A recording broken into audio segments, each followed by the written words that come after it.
What you are seeing right now is the cashiering screen. At the top, we'll see the search bar. You can search for product names by typing its letters, or you can also use the barcode scanner. At the bottom of the screen, you can see the total amount of the transaction.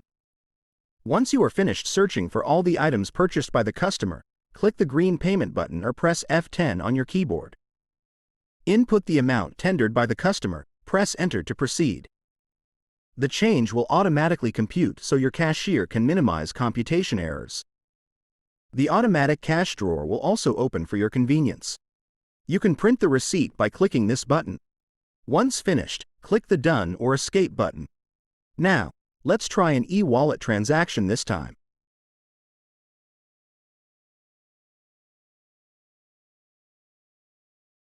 In the checkout window, select e-wallet for the mode of payment.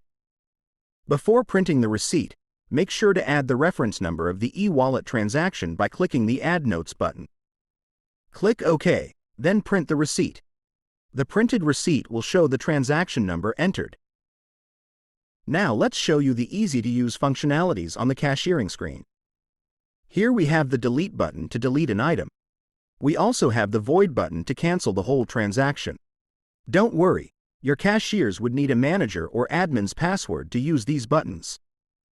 I can do it right now since I'm using an admin account. Next is the Search button.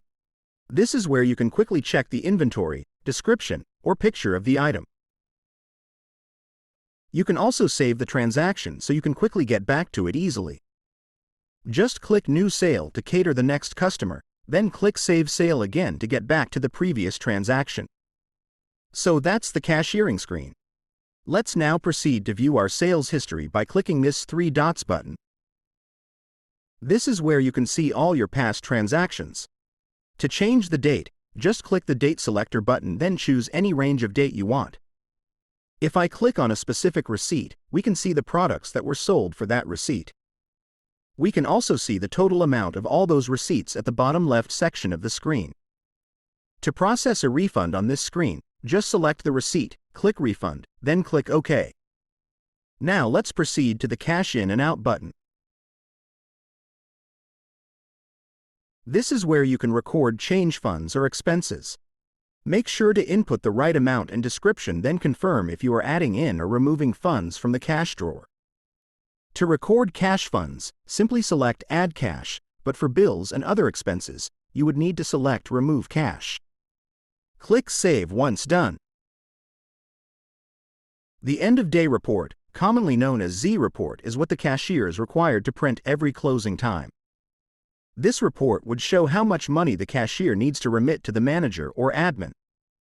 The report will show all the cash, e-wallet, bank transfer, and other payment transactions. You can also see cash funds and expenses recorded in the POS.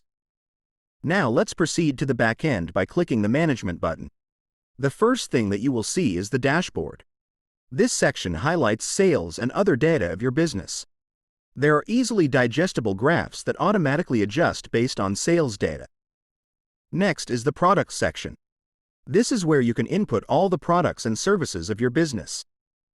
To add a product category, just click the New Group button. Input the group's name, then click Save. To add a product in that group, click New Product. Type in the name and scan the barcode if there's any.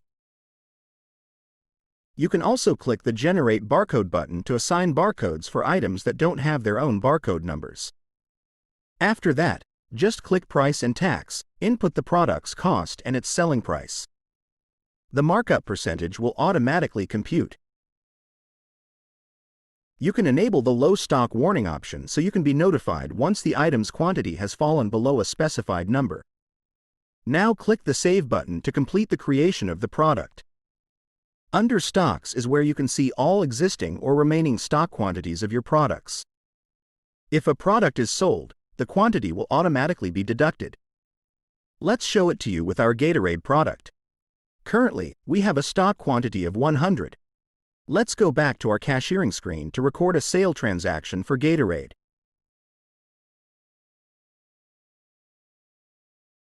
We will get this low stock warning if it has fallen down to a specified quantity. Now let's go back to stocks to see the remaining quantity. Now we can see that the remaining inventory is only 5. Now the next question is, how do we add new Gatorade stocks? To do that, just go to Documents, click this Add or Plus button, then choose the Purchase option. Search all the items that you have purchased from your supplier. Once you've found the product name, double-click on it so you can see the purchase options.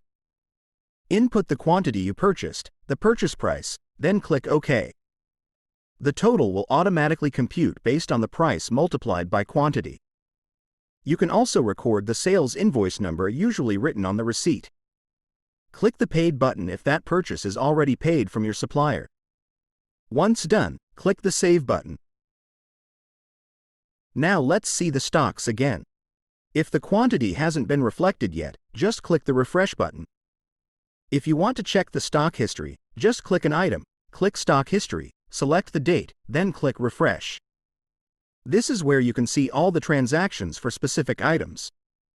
This will help us explain why the stock is too few or too many. This report will also show us if there's any discrepancies between the actual quantity in your store and the quantity shown in the POS. Now let's proceed with reporting. This is where you can see the complete data of your business. Just select a type of report, then select a range of dates you prefer, then click Show Report. We can zoom in and out using our Control and Scroll buttons, or use the slider button below.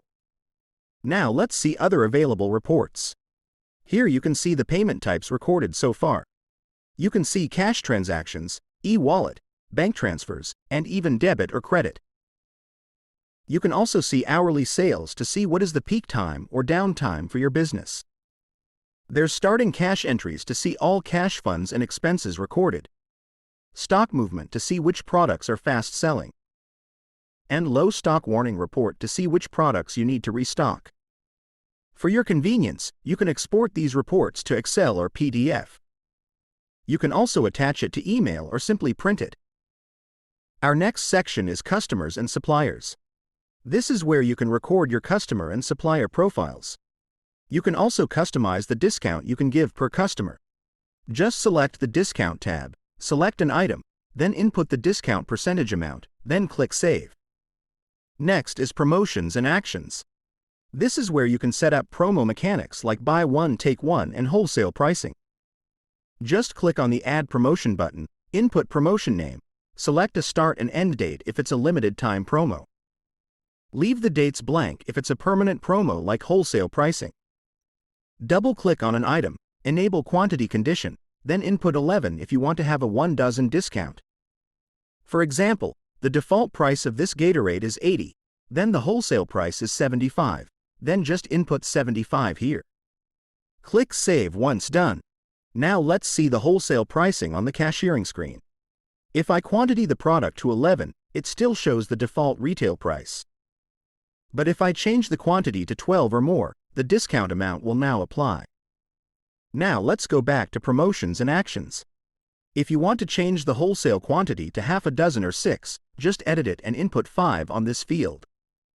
You can also experiment with various promotions like buy one, take one, 50% off, and others. Now let's go to Users and Security.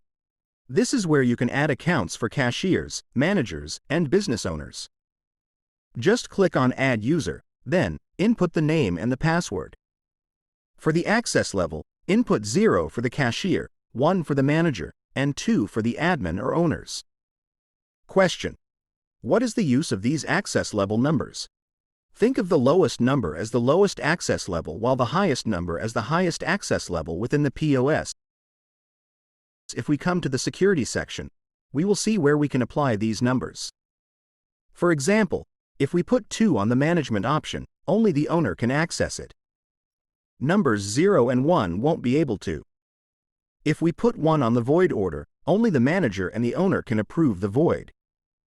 If we put 0 on the Apply Discount option, everyone can apply discounts from cashiers to managers and owners. This is just a simple example. You can always experiment with it for yourself. Next is Payment Types. This is where you can add the payment methods you are accepting on your business.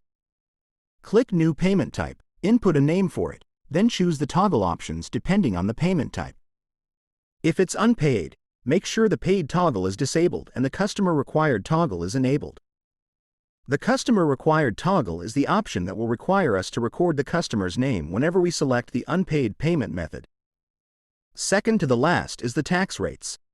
This is where you can set the tax rate percentage depending on your country.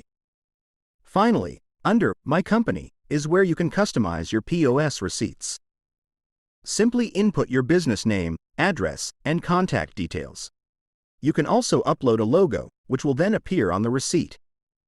Now that you've reached the end of this demo, you can now explore additional topics like how to record unpaid transactions, staggered payments, and how to optimize your POS settings.